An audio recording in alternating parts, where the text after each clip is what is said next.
Neil Young, Heart of Gold, Off Harvest. How you doing? Poignant, isn't it? That's what we need at the moment. Few hearts of gold. Also poignant, and I'm getting old. I feel that. I had a little nap today. Got up about 8:30. Had a little nap at about 12:30. So 4 hours. I made 4 hours. Then I needed a little nap. Good for you. I think it's more natural. Get up early, don't we? Forage. When I say forage, just go to the cupboard, get some granola and almond milk. It's not like it was like 10,000 years ago. They got pop your head out of the cave like that. No bears, right? So always some berries down there. I've been on there. It's like it's not. Oh, right. It's easy now. But yeah, you'd forage, right? Eat, right? Then you'd have it. Then it was like midday, beating sun, wasn't it? Not so much in England. There was no such thing as England, so then. No real organised nations. But you know what I mean. Then you'd have a little snooze, wouldn't you? Probably someone would keep an eye open for like saber-toothed tigers. I'm getting a lot of my information from the Flintstones. I haven't looked into the factual basis of this, but anyway, it's easier now than it was for some. I hope you're well. Crazy times all around the world. Everywhere. Everywhere's got problems, isn't it?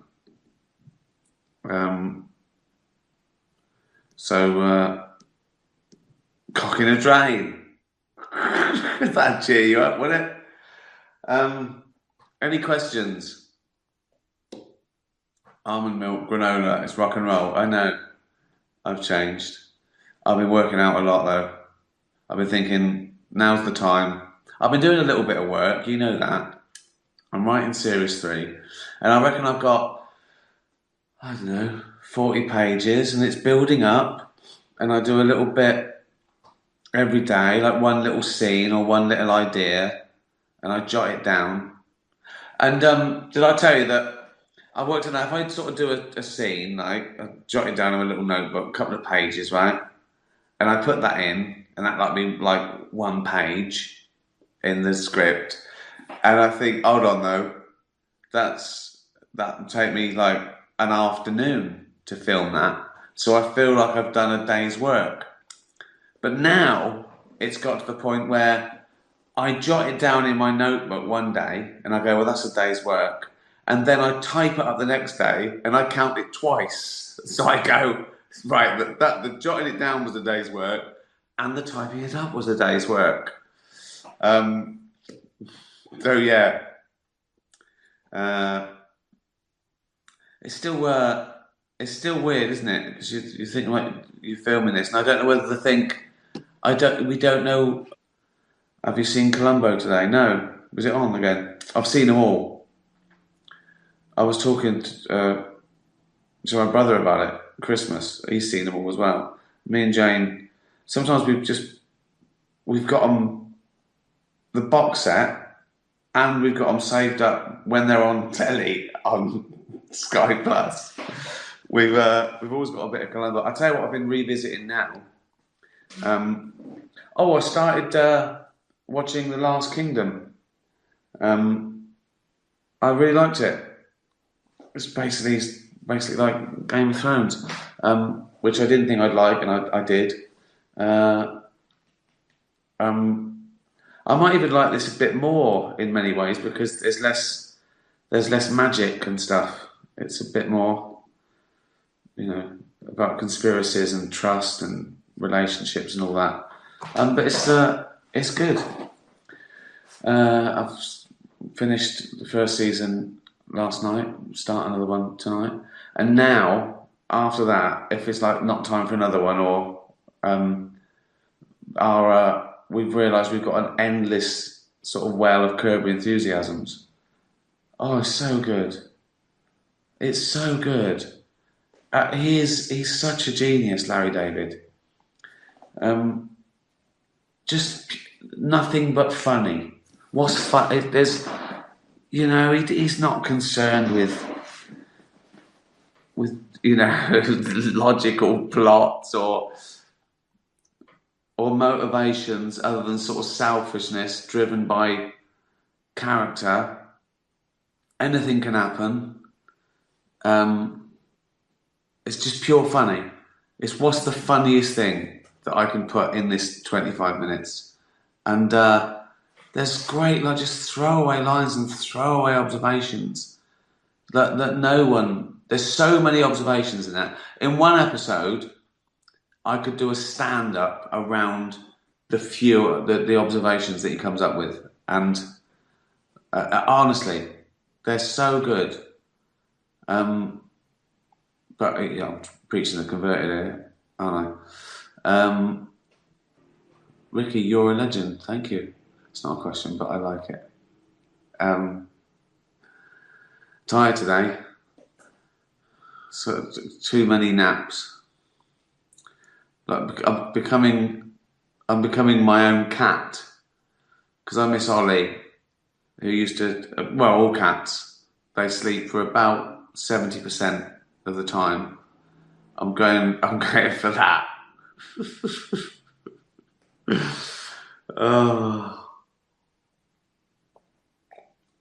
What can I say? Thanks again for all the lovely tweets about Afterlife, and particularly from the people that have been through what Tony, my character's been through, or something like it. And it's lovely to hear from people who are involved in. Someone was talking to me the other day, bumped into us on our walk, was sort of shouting at distance that they're a grief counsellor, and that they really love the show. And someone tweeted me today that something to do with it. They're involved with a grieving counselling service. So that's really lovely. It's lovely that it means something to people, not just entertainment, but it is just. I treat it as just entertainment. So that's lovely. I'd hate to think that you think I think it's an important show. I think it's a comedy, but it is lovely when it's important to people as well.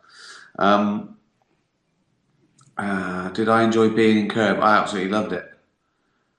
I remember it was a heat wave.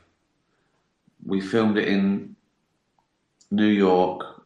What series is that? Is that 8 or 9 or 10? What's that one? When he goes to New York. Anyway, it was 104 degrees, and to have, it's so funny, me and Larry David just complaining just to each other. It was like another episode of Curb going on while we were filming Curb. And I think the little bit is on the DVD extras. He tells me a story that he bumped into an old friend, like a good friend that he was a proper friend with, hadn't seen for a year. And the friend bumped into him and said, "Oh, hi, hey, there." And he went, "Hey, how you doing?" "Yeah, good." He said, "Hey, I'm in town with my wife. Do you want to have dinner with us?" And Larry David went, "No." And I went, "What did he do?" He said, "I think he was surprised." I went, You just said no. He went, yes, I was being honest. And I, I, I couldn't deal with it. He went, what should I have said? I said, just lie. Let him down gently. Say, oh, I can't tonight. I'll let you know. And then never see him again. I'm not brave enough to just go, no. That's why I sort of created the character of Tony. So he is brave enough to say things like that, or he tries to be. But it's quite bizarre. I can be that socially that honest. I can't be, so I get burdened. Favours. Oh, fucking hell, not another favour. Where was Derek filmed? Derek was filmed.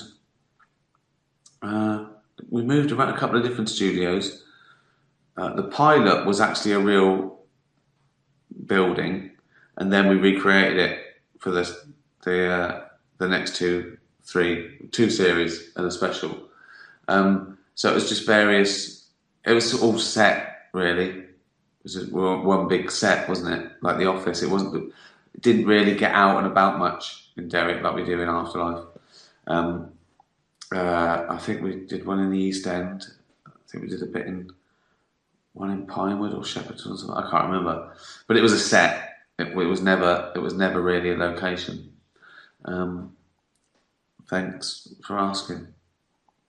Have a beer. I will. Cheers. Peaky Blinders is the best UK show. I've heard good things about it. I haven't watched it.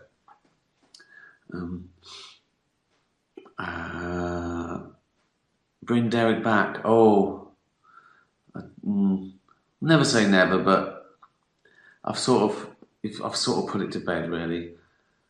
Office, Extras, Derek, Idiot Abroad. They're all sort of done.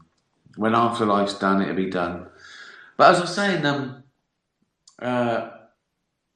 an interview, it said it could be a spin-off, and I've said before there could be lots of spin-offs. So yeah, if you're a top writer, director, producer, you want to take one of the characters and do a spin-off, by all means, do it. You need the actor to say yes, or the actor if the actor wants to do it. If one of those actors wanted to do their own spin-off, I would love that. But I think I've got to move on to something else. I've got my next idea, but I mustn't even think about it yet because you put everything you can. You put everything you can into every series. You know, leave it in the ring, as they say on Ultimate Fighter. Don't leave it up for the judges. Leave it in the ring. Oh, there was a fight last night. I've taped it. Oh, excellent. This must be like watching a dog.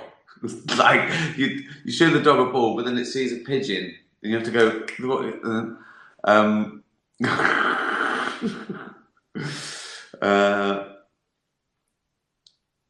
Which actor, actress do you wish you had on Extras?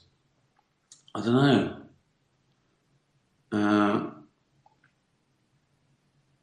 I suppose some of the people that I've ribbed recently at the Golden Globes would be good. I'd quite like to do that. When people think there's a feud. But yeah, it depends really. Movie version of Extras with Andy Millman in Hollywood. Wow. Again, it's sort of done, isn't it? They went off as friends, and I like leaving a flavour, but you know.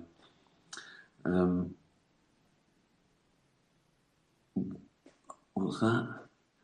Do you like the odd jacket potato? I like a potato. We had some barbecued sort of baked potatoes day before yesterday. Thanks for asking. Veggie sausages, baked potatoes, bit of asparagus. Boom, done. Done in minutes. Takes about an hour to get the barbecue at the right temperature so they don't go black. Or no, no heat at all. It hasn't taken. Put some more firelighters in. But yeah, I do like the odd baked potato. Can I get a whoop whoop? I don't know what that means. I whoop, what me say whoop whoop? I don't know what that means. That might be a secret society sign that you've conned me into doing. And suddenly, I'm connected to some terrorist group, and it's innocent. And then you've got a clip of me doing it. So yeah, you've got to be careful these days. Uh, how did philosophy influence your comedy writing? Um, well, only in the sense that I think, in general, you've got to be quite analytical with comedy because it's sort of a magic trick. Do you know what I mean? It's a misdirection. It's you're looking at something from a point of view, getting the audience to know what you're talking about, and flipping it and surprising them. Um, to some extent, there's no one way to do it, uh, but I think you have to be quite analytical to do that well. But you don't have to do a philosophy degree to do that well. But I suppose it's really helped that I've always liked to really think about stuff and question stuff. I think I think that's one of the most important things in a free society, that you question everything. And as soon as someone says you shouldn't question that, be suspicious.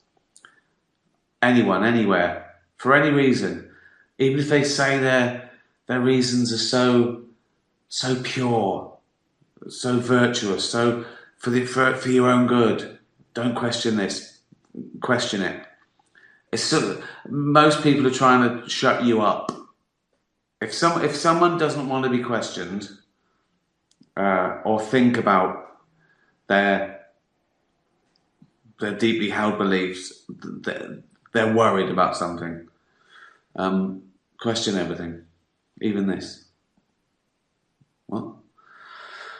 How long's that? I treat it as like a duty now. I said I'd do this. I've got it down from every day to 3 times a week. I quite look forward to it. This makes me think. And how much do you love Bowie? Oh, I love Bowie. Listening to him today, actually.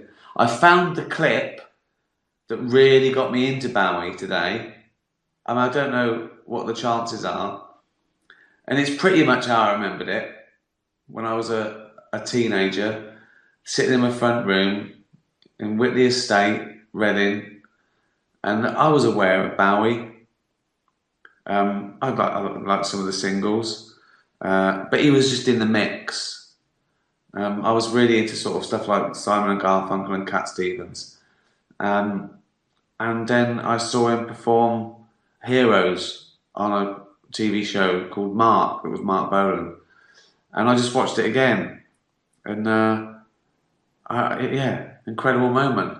It's just sort of that pulling focus in Jaws when you suddenly go, that's what I should, that's what I like. And yeah, it's just a working class bloke. And I thought, well, if he can do it, it sort of puts your life in colour when you see a role model, when you see someone who, you know, comes from your same sort of background and talks like you and is a megastar. It sort of opens up possibilities in your mind. Do you know what I mean? You probably don't. You probably don't care. You probably don't know what the fuck I'm talking about. You probably stopped watching. That's the main thing. It's not like it's profound, like I'm going, do you know what I mean? Like it's hard to grasp. You just go, yeah, we know what you mean. We're not listening. You silly fat fucker. Why are we listening? Why are you telling us a story? Well, someone asked. Why are you arguing with yourself? I don't know. Cock in a drain. There it is. Good. Well, I hope you've enjoyed this chat. So yes, Stay safe, whatever you do, in, out, doing stuff, whatever you're doing, be safe. Cheers. Tatty bye. Tatty bye. I hope you're bearing up with all this. It's not even all this shit, is it? It's all the uncertainty. That's what really gets me down. Maybe I don't know, maybe I've got some sort of OCD, but even in normal times, if I've planned everything, if something goes wrong or someone says, oh, I can't, I'll go, cancel it. Cancel it all. I'm never doing anything ever again. If I book a flight, right, and they go, oh, it's an hour delayed, right, never, yeah, you're never going to work again. Just everything's up in the air. You can't look forward to anything. You can't. Do you know the worst thing is as well? Apart from the pandemic and the devastation and the deaths and the strain on the health service and people losing their livelihoods and that, the worst thing is the in charge do what they want. And you know what? I can. You know, I see all these people saying all the parties they were having and what all the stuff they were doing, and people saying, you know, that was the day I couldn't see my mum in hospital or I couldn't go to my dad's funeral, and because the people in charge, the posh, privileged people in charge, were acting like Charlie Sheen. I mean, really rubbing salt in the wound. And as I say, I don't get political, but they're all shit. To pay tribute to Jeremy Corbyn, who's a friend as well as a colleague. You wouldn't call Jeremy Corbyn a friend? No. We have to make the case for freedom of movement. We don't want open borders. Freedom of movement has gone and it's not coming back. Cutting off power, cutting off water? Well, I think that Israel does have that right. I was not saying that Israel had the right to cut off water, food, fuel or medicine. Wounded by the media, the Sun in this city, a hurt for this city. And I certainly won't be giving any interviews to the Sun during the course of this campaign. Did you write an article for some newspaper the other day? Surely that's not going to gain you any support across the Northwest. Would you write for them again, Sir Keir? I would do, yeah. Can you guarantee that under your leadership, the 2019 Labour commitments to nationalise water, energy, rail, the Royal Mail, they'll all be in Labour's next election manifesto? I've made that commitment. Will you nationalise the big six energy companies, yes or no? No. No, you will not. By the Home Secretary was the wrong decision, and I think it was a rushed decision. When are we going to stop taking went to Eton as a qualification to run the country? I mean, now.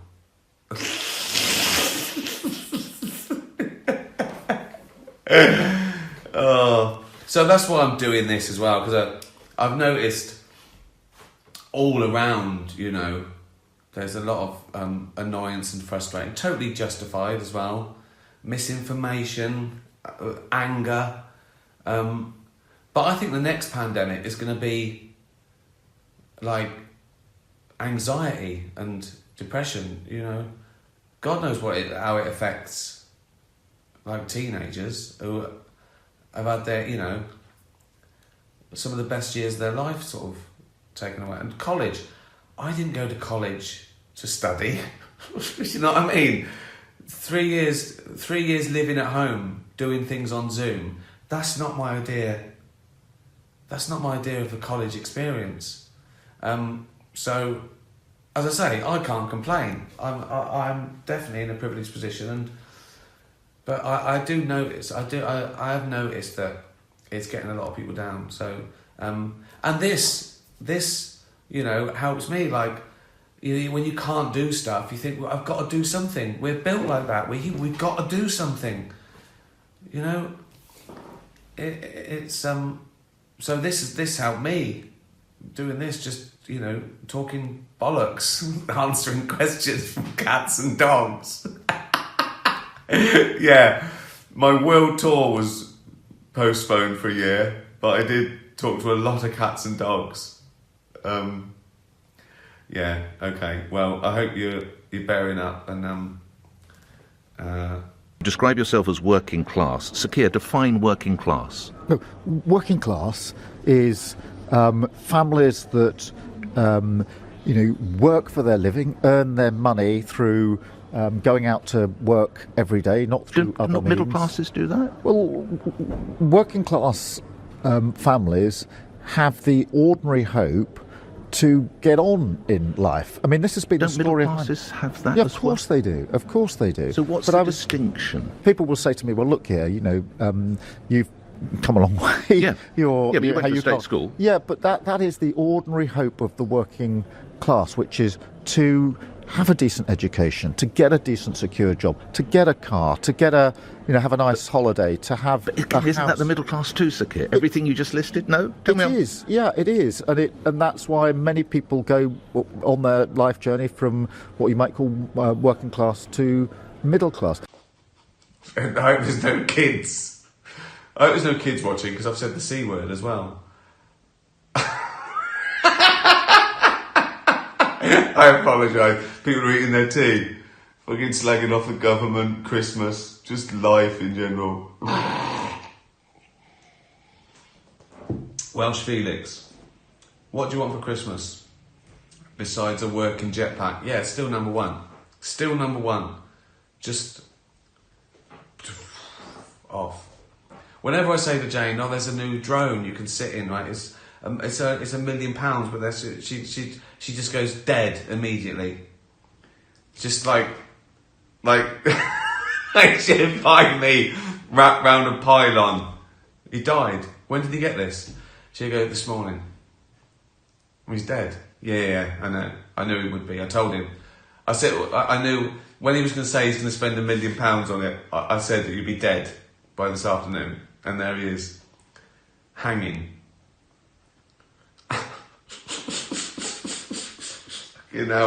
That's number one. The jetpack now. Peace and quiet. More and more. Peace and quiet. Just want peace and quiet. That's what I just want. Peace and quiet. I mean, to the extent that I don't know. I just want I want to know what I'm doing. When I know I've got a night in, or I know everything that's happening, right? I know when I've got to work and when I've got to relax. And then if I've got, oh great, like Netflix, I've got a night off, a bottle of wine, Netflix, this. Someone calls and says, "Oh, we're in town, do you want to do dinner?" Oh, fucking hell. I wish I was dead. Only death can get me out of this.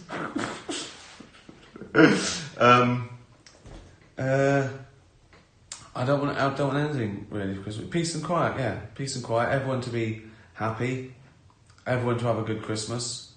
More and more now, you worry like other people's misery spoils it for you. That's an age thing, isn't it?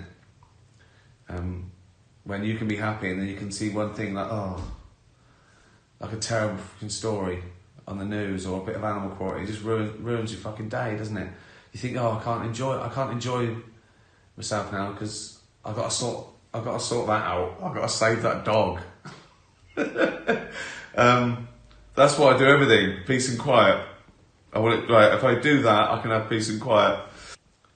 More and more doing something with my money, charity work, doing something, seeing it make a difference.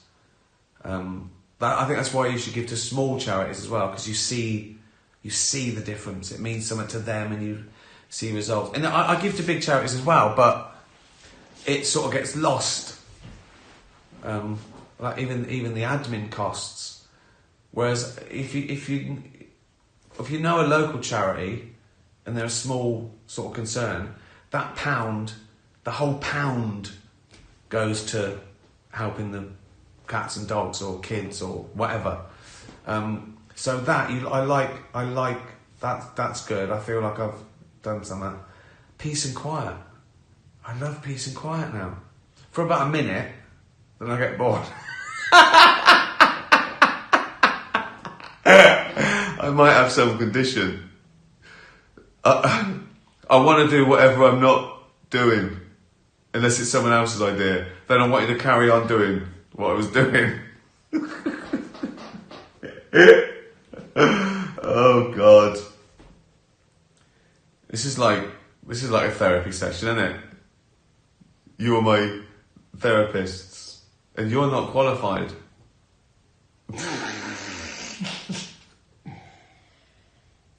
I hope this is good for you as well. I don't just do it for me. What happened in Tel Aviv? Because you said that you'll never go back because I can't go back to Tel Aviv. Tel Aviv was just a bit intense. It was really intense.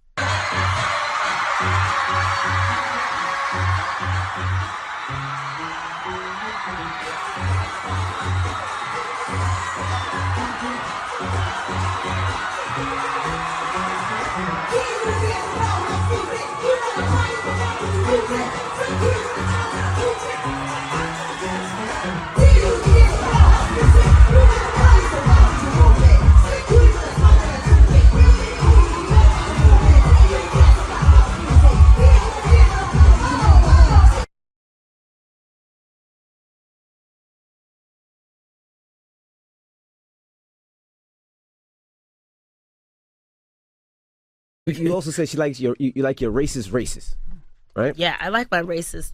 What happened in Tel Aviv? Because you said that you'll never go back because I can't go back to Tel Aviv. You banned from the country? No. Oh. No, I'm not banned from the country. Tel Aviv was just a bit intense. It was really intense. At the same time, like, I'm an American, I've experienced racism going to Kmart all day, right? You know, like, it's nothing new, but I guess it's just like, shit, this is a new kind of racism, you know. I don't really know how to. What happened? Just everywhere I went, there was just looks. Went into a restaurant, people would be like I'd come in and they'd be like, oh, hold on a second, you know, just kind of like showing on their face that they needed to go, like, get their mind together before they served black people. There was only, like, we only ate in one restaurant. The other restaurants we went to, like, I had to suck it up because I was hungry, you know, but every other restaurant we went to, the people were just kind of like, ugh, like, what are you doing here? Then in the airport, it was just like, you know, the people at like working for the airline were just clearly giving me and my security guard a hard time. I was seeing a lot of people with UK passport, white people with UK passports, just passing through. And just the vibe I got was very, like, unwelcoming. And yeah, it kind of just gets to a point where you're just like, fuck, damn, I'm a here too? Shit. I'd rather just go home and be a at home. Is there any place you've ever gone that you felt, I guess, less racism or no racism at all?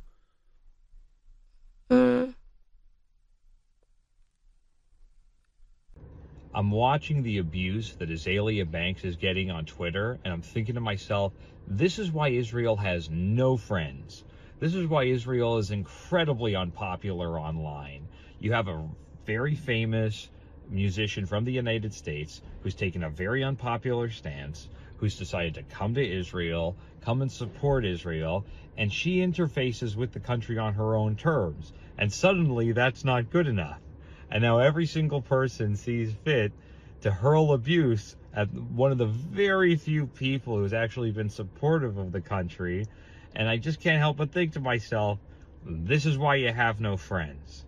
Right? This is why this whole Hasbara thing makes no sense.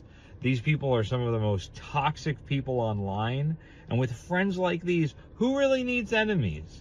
Remember when I said all the celebrities who are selling out to Israel the hardest are the ones who are absolutely failing in their professional careers? Yeah, well, this is what rapper Azalea Banks looks like during her concerts now. She decided to become a full-time Zionist mouthpiece for God knows how much money. And you know what's funny is that Azalea Banks once slammed the Israelis for being racist and vowed never to return. She said everybody in Israel was very rude and she would not come back unless it was for some real money. So basically an admittance that she's getting paid good money to do this clown shit. This is the cost of selling your soul, everybody. And it makes perfect sense. She definitely needed this cash because her rap career was in the tubes. Everybody in the music industry recognizes that Azealia Banks is talented, but nobody wants to work with her because her personality sucks so bad. People like Lady Gaga have said she's just impossible to work with. She also posted a video of herself once sacrificing live chickens in her closet at home. Yeah, there's just a lot of reasons why people don't like this lady. But Israel's desperate at this point. They'll take any American celebrity they can get,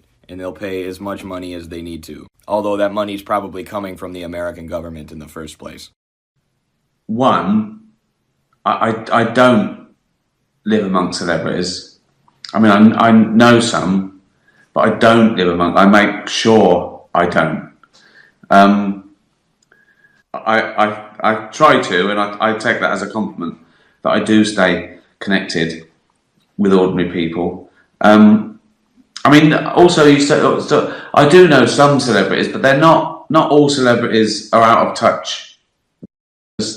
Some are nice people. Some have always been nice. Some probably went through it and come out the other side. They might have been arseholes and now, you know. So it depends. But I really don't think of I do not hang around with celebrities once or twice a year. I was famous late, which helps. So I knew who I was. I had all my, priorities and values together. I mean, I imagine being famous at 18. How can you not be an arsehole? So there's that. In fact, I feared being famous. I hated the term. I mean, it's still an awful term, celebrity, but I feared it because I didn't want to be lumped in with those people that do anything to be famous. So I was quite militant about it, that, I was famous for something. Fame was an upshot of what I did, writing and directing. Not going to premieres of films that I wasn't in, not doing every celebrity fucking game show on telly. I think that works well. I didn't want anyone to think I signed that deal with the devil. Make me famous and you can go through my bins. So, I've always done this as a job to get a good lifestyle, which had nothing to do with that. Because you have got to stay connected with ordinary things, ordinary people, everyday life. Otherwise, it's horrible. It's, I've done things about fame, but they're usually spoofing it and damning it. It's about I have studied. The Office was sort of a study in fame, an ordinary person, from those quaint docusoaps. But it was really about real people. My experience of working in an office for 10 years, that came first. And it was the vehicle for it, really, the fake documentary. And once people knew that David Brent was an ordinary guy who wanted to be famous because he thought it would make him happy, it comes to life. But you've got to try and keep low status. So, like in my new stand-up, I just don't talk about celebrity stuff much. I have to go back. I go back to childhood and school and family, so people would like that. Thing is about comedy is, particularly in stand-up, you've got to try and keep your low status. We're court jesters. We're meant to be down in the mud with the other peasants, teasing the king. Not too much, so you don't get executed. So that's the idea. But of course, I also want to tell the truth. So I can't go up there and pretend I had a bad day signing on the tube, or they go, fuck off. You fucking got a limo here, you lying bastard. So I can't do that. So what I do is I invite them in behind the curtain. I go, right, I'll do it in two ways. One, I go, what, you think it's all fun and games being, look at the shit things that still happen, and two, I do it by talking about things where the audience is better off than me. They're not as fat and old and bald and angry as me. I'm going to die before them. So that's why I embrace those sort of things, because you've got to try and, you can't be above it. You can't go out there. There's nothing more boring than telling someone what a great fucking day you've had. Oh, shut the fuck up. Those people that go, oh, this holiday was so much better than yours. keep it to yourself. These people are just, I said it at the Globes, they know nothing about the real world. We're meant to feel sorry for them, you know, where you realise that their life is 10 times better than the average person. They've got nothing to worry about. Pixies. Debaser. Debaser. Debaser. What a track. What a band. I'm sure you all know them. Still quite cult. Amazing. Influential. Going for years. Brilliant. And yet, they've never done the Royal Variety performance. So, you do the math. How are you? It's 1 year today since we lost lovely Ollie. Ollie Comic Strip wanted me to pay tribute to her and Rupert, who we also lost. Harry the cat here. All our family love The Office, Derek and Afterlife, thank you. Dad and my bro love your stand-up, whereas Mum and I love that you take questions and reply to animals. Right, has your fan base changed in the last year? How many are pets? I don't know. I don't know if it's changed. It sort of changes all the time because people discover you and they discover different things and they discover it out of order, if you know what I mean. So early days it was just The Office. Then it was extras. Then it was like maybe, you know, hosting the Golden Globes, which more people see at once. Or being in something like Night in the Museum. You know, kids would recognise me from Night in the Museum or the Muppets, you know. So it depends. I remember there was when I first got on Facebook, most people came up to me and said, thanks for all the work you do for animals, which was really strange. They didn't mention The Office or Derek or, which is really nice. So I think it probably has changed, or at least the attitude. I think people feel that it was nice to connect. That's what I feel anyway. I feel that it's not necessarily changed, but it's nice to connect with fans. Not literally. I mean, I know you're miles away, and I don't want to get close enough to smell you. But as much as you can connect over the internet, being beamed into space and down to Michigan or whatever, I feel that I feel like I have more of a normal connection with people, which is nice and rare. As I said, you won't get George Clooney doing this. You will not get Brad Pitt. You will not get Sir Bradley Pitt doing in a drain. Not for. I've said it before, and I'll say it again. I've lost all dignity for you guys, and I'm happy with that. Scarlet, the lovely rescue dog, rescued from a laboratory. I'm still trying to end, obviously, animal testing. Good news in the paper this week that they found a cure for cancer using computer modelling, not testing on animals at all.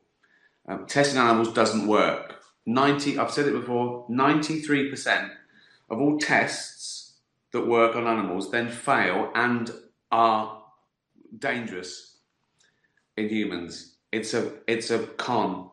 It's a big money-making con, and people feel relaxed. They go test animals. That doesn't make a difference, right? Computer modelling works better, but it's cheaper, which is a bad thing because obviously people sell the beagles for $2,000 or whatever. So, you know, with medicine, I can see people go, oh, but it might cure it. It doesn't, but I can see that. With cosmetics, no brainer. Only shop for things that aren't tested on animals. Scarlet, us dogs have around 300 million smell receptors in comparison with humans, who have about 6 million. Brilliant. What's that? Wow, that's 50 times. That's incredible. We can even smell detect cancer, I know, to help our humans. Think of that. Think how animals help us and then we treat them like we do. Are there any of your senses you'd like to magnify as much as our noses? Yeah, it wouldn't be smell, because you can't turn that off.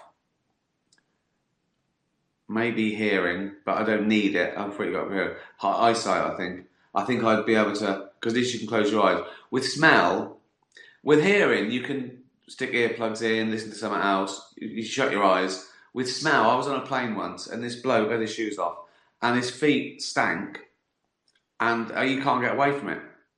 And what could he do? I can't go, mate, you stink. Get your feet down the bog. You filthy, what can you do? So I wouldn't want to have super senses that I couldn't turn off. But I think it would be sight, I think. Yeah, it'd be great, wouldn't it? Was it Steve Austin who had one bionic eye? That'd be like that. What's that noise? It's Ricky looking. All right. Why does it make that noise? I don't know. It just does. It makes it when he's looking. Yeah, I'd have that super sight. Then I could read your comments. X-ray vision, no. Have you seen Ray Milland in The Man with X-ray Eyes? Drives him mental. Starts off all fun and games, then it drives him mental because he can't sleep because of X-rays in his face. That's where I get a lot of my science from. Films and the $6 Million Man. Everyone over 40 will be vaccinated. Luckily, most of my cast and crew are over 40. That's all right. All the extras have been vaccinated. No, Danbury be the oldest town in the world. If anyone coughs, I'll be like Tom Cruise. I'll go mental. We are the gold standard. You're back here in Hollywood making movies right now because of us. Because they believe in us and what we're doing. I'm on the phone with every studio at night. Insurance companies. Producers. And they're looking at us and using us to make their movies. We are creating thousands of jobs, you I don't ever want to see it again! Never! Oh dear. Bella, hey Ricky. Winning awards must be pretty cool. I'm over it. You know, I've got enough.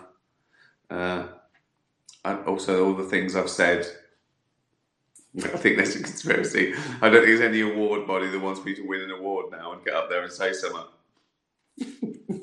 Although, this year's been really good. They've been flooding in, so it is nice. But have you ever been given a plate to lick clean after it had gravy on it? I used to use bread, Bella. When I used to have like roasted in the gravy, I used to do it with everything though. Like if you had a lovely yummy sort of pasta, all the sauce that would be left at the end, I'd get a bit of bread, and by a bit of bread I mean half a loaf. And yeah, I mean I think it's mainly bread I like, but yeah, I used to love mopping up my gravy with bread. I used to do it with everything. I used to have what was that I used to? Oh, I used to have evaporated milk. Does that exist anymore? When I was a kid, my mum would give me a bowl of milk like a fucking cat with a little slice of bread, and I used to. That's why I love animals. I was brought up like one. I remember that. I used to love it. Bit of bread and a bowl of evaporated milk. Me, what a weird fucking child. Yeah. Fucking hell. What is evaporated milk? You don't see it anymore. It used to be in a tin. Do you have it? Carnation. That was it. Yeah, carnation. Yeah. Oh God. I talk about my childhood like it was the war. You know what I mean? It seems like such a bygone era. Well, it is, isn't it? I'm old. It didn't do me any harm, did it? What was the question? Yes, I did. I loved scooping up juices with bread, gravy. Yeah. Now, obviously, vegan stuff. Soup. Every day I have a little lentil soup with a bit of bread. That's the best bit. Then you drink the soup. All the bread swells up. I'm not a nutritionist.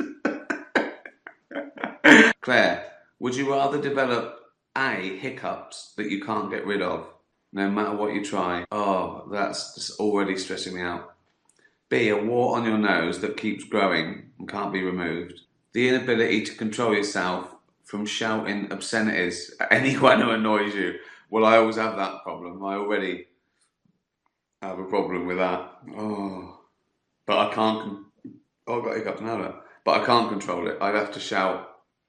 Like the bloke with it. So on the plane, as soon as I went like that, took his shoe off, go and clean your feet, you filthy. So I'd say it, and there'd be a fight, wouldn't there? Yeah, it can't be that one. Wart on your nose that keeps growing. What do you mean keeps growing? It's just getting like just until a fucking Rudolph. What do you mean? That's shit, isn't it? That's not too bad. Hiccups. It can't be hiccups. It can't be hiccups. And you say it's got to be the wart. And I just go, it's a wart. Get over it. Oh God, I look like fucking witchy poo. Your nose keeps growing anyway as you get older, so mine will just be pointed or a little bob. It's got to be the. It can't be hiccups because I go mental and I can't sleep. It drives me mental. I can't shout what I'm thinking because all the time I'm thinking I'm angry at people all the time, so I just be shouting. You look like a fucking twat, mate. So no, it can't be that one. It's got to be the wart. Who cares, Joey? Would you rather think of George Clooney and Brad Pitt doing this shit? Never happen. Joey, would you rather have spontaneous, uncontrollable shouting of your own name? So I just walk along shouting Ricky Gervais? Or approach strangers at random and tell them I'm the guy from The Office? Oh, God. Well, the first one happened to me once.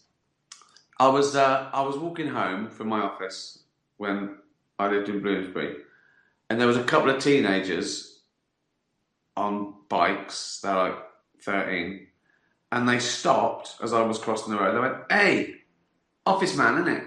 I went, "Yeah, hi," and I kept walking. And they went, "What's your name?" And by this time, I'd got across the other side of the road, right? And they went, "What's your name?" And I had to shout, Ricky Gervais. So anyone passing just sees me shouting at two kids on a bike, Ricky Gervais. Why didn't I just go, shut up, mate? I'm not shouting. Fucking. Oh, so that wasn't so bad. I'm the guy from The Office. Oh, for fuck's sake. Joey, you always have the worst question. I just shout Ricky Gervais because then people think, oh, he can't help it. He's got a condition. He shouts his own name, and it'd be like a novelty. I just walk along the street and they go, look, it's Ricky Gervais, and I shout Ricky Gervais. They go, see. I'd have to live in a weird little village where everyone knew me, so it just didn't bother them. Joey. It's that one, just me shouting. Now, I've been asked to do those things. You know, like Ant and Dec have an earpiece, and you have to. They did it with Richard Madeley, where you have to say stupid things. And Ellen even asked me to do one where I had to go in a McDonald's or something and say, "Do you know who I am?"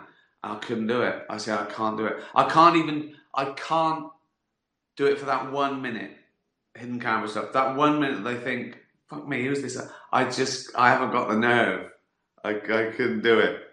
So that'll be tough. Cheers, Joey, you idiot. Julia, what's the weirdest thing you've heard about in nature?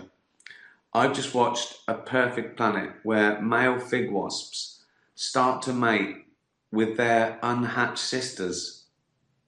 Oh, well, I'm from the West Country, so that is...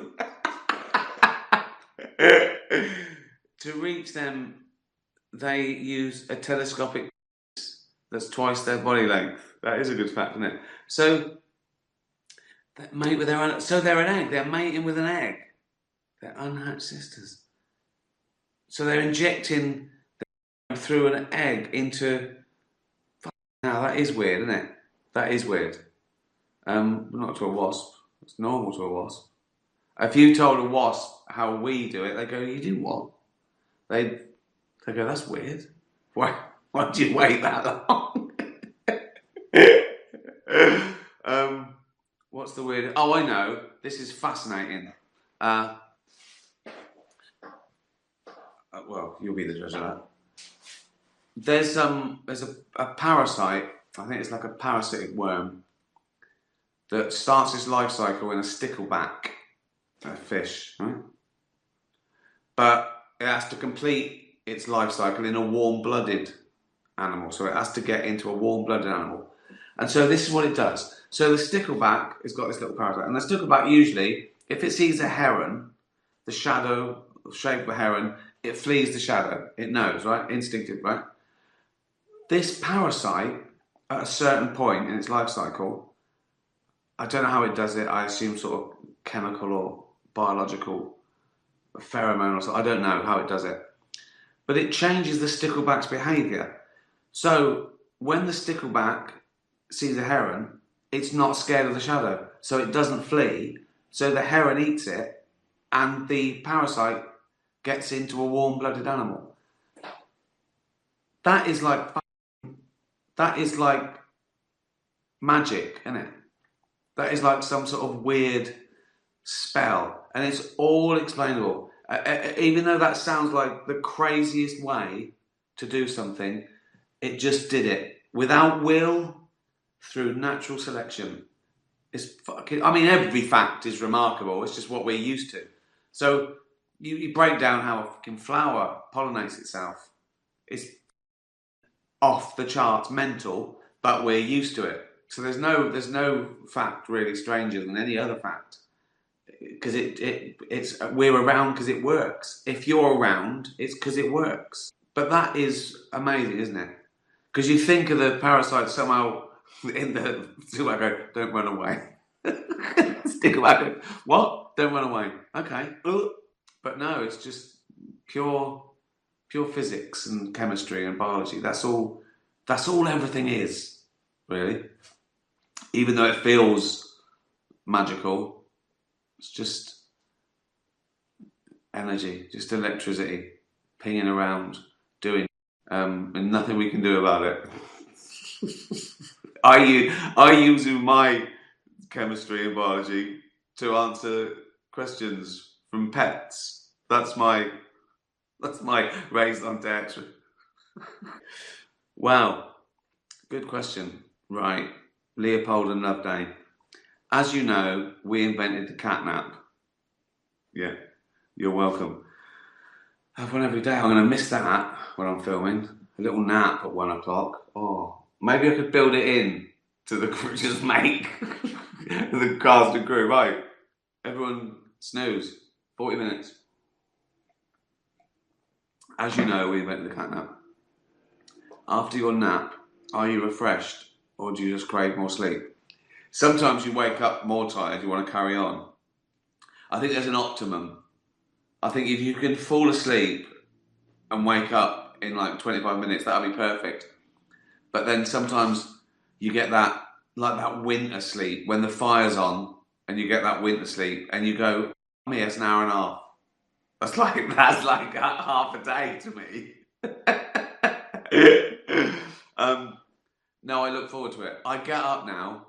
I can even get up a little bit earlier thinking I can have a nap in 5 hours. So yeah, I'm going to miss that. It's great, isn't it? And that. It's a real privilege, isn't it, to have a little nap. Titch, if GMB asked you to present the news now, would you? I think you'd be a great anchorman. I'd be terrible. I'd be terrible. I'd be terrible in every way. I'd be terrible in ways that contradicted the other ways I was terrible. Like, too nice or too nasty or too stupid. I couldn't do it. I'd also be bored. I'd start reading the news and go, fuck that, who cares? I think that's most of it as well. I see these things that are in the news all the time, like things that blow up, you know. Couldn't give a it makes me angry that people care about shit. Celebrity shit is the worst. I don't care. I don't care who said what about who. I don't care who you're going out with. I don't care who you split up with. I don't care. I don't care what your fucking family think of you or what you think. Just fucking do it. Just shut up. Shut the fuck up. Then that's what I'd be like on GMB Titch. So I think that there's your answer. That's how good I'd be. If they want that, I'm your fucking man. If they want that, I'll do it for a week. People have got real lives. People have got real lives. These people are just, I said it at the Globes, they know nothing about the real world. We're meant to feel sorry for them, you know, where you realise that their life is 10 times better than the average person. They've got nothing to worry about. Whoever it is, you know, and people can have a bad day if you're a millionaire or a billionaire or whatever, but why do a press release about it? Why do people do a press release about the... anyway, you know what I think about that. Go online and talk to cats and dogs.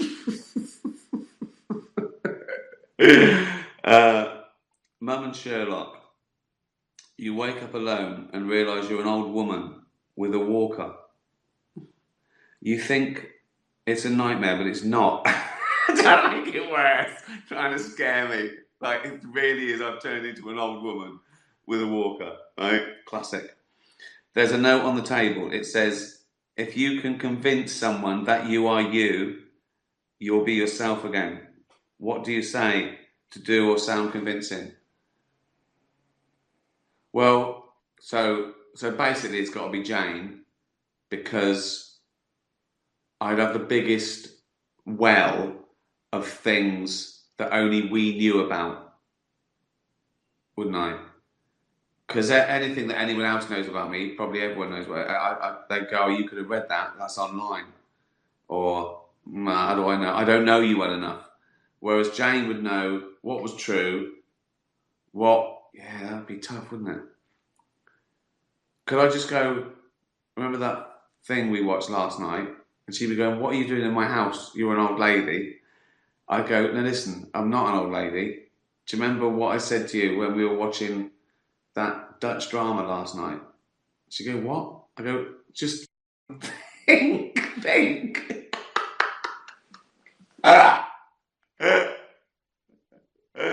Oh, that would be horrible, wouldn't it? That would be horrible. Good question, that. That's funny, that. That's a really good question. Yeah. I don't know what I'd say. I think that'd be the best thing, wouldn't it? To choose something that had to be us, like recently, that we remember. But then you think, well, you know, an old lady was spying on us. Where's Ricky? I'm Ricky. Oh, it'd be horrible. Right. Last question. That was a complete load of bollocks, wasn't it? Grumble Stiltskin. Good name. Afternoon, Ricky. Despite your many accomplishments, is there anything you still wish you had achieved? Oh, loads. But I mean, maybe I haven't even thought of them yet. I just sort of go along with what I'm doing and sort of, you know, do new things. And I'd love. Oh, I don't know. Well, I'd like to go out on a high with Afterlife. I'd like that to be the most watched British comedy again. I mean, I don't know why I stopped there. I'd like it to be the most watched program in the world. You know, there's no ceiling to it. You know, I want people to really like it. I can't wait to get back to gigging. I can't wait to finish Supernature and start the next one. So I just want to keep. I want to be able to keep doing exactly what I want. If you know what I mean. That's the aim. Whatever happens, you want to be able to keep doing your passion uncompromised and it working, and that's more important than anything. If to do my own thing, it made because everything was changed and it made half the money or a tenth the money or 10th the viewers, but it was still exactly what I do. I'd still choose that over just trying to be big. But once you've done something you're proud of, you want as many people to watch it. So I want to carry on doing this and being at some level successful. That's always nice that people watch things. That's what success is, that people watch your thing and you got paid for it and you like it. And an animal sanctuary. I still think it sounds like a kid's pipe dream, but I still think that waking up in a castle surrounded by rescue animals with land. I'd wear a cape. I would wear a cape. I'd ride around on a horse if he wanted me to. I'd give him the choice. I go, do you want it? He goes, yeah, come on, hop on. They'd equal rights, me and the animals. And that would be great. And if I got bored, I could always do this. I'd go, hi gang, it's me, I'm Ricky, I'm on a horse. Say hello. Right, see you later. Thank you. Check out All Dogs Matter, new t-shirt. Watch Life on the Road. Hey Siri, play Life on the Road by David Brent. Alexa, play Life on the Road by David Brent. See you later. Tatty bye everyone. Be nice to animals. Tatty bye.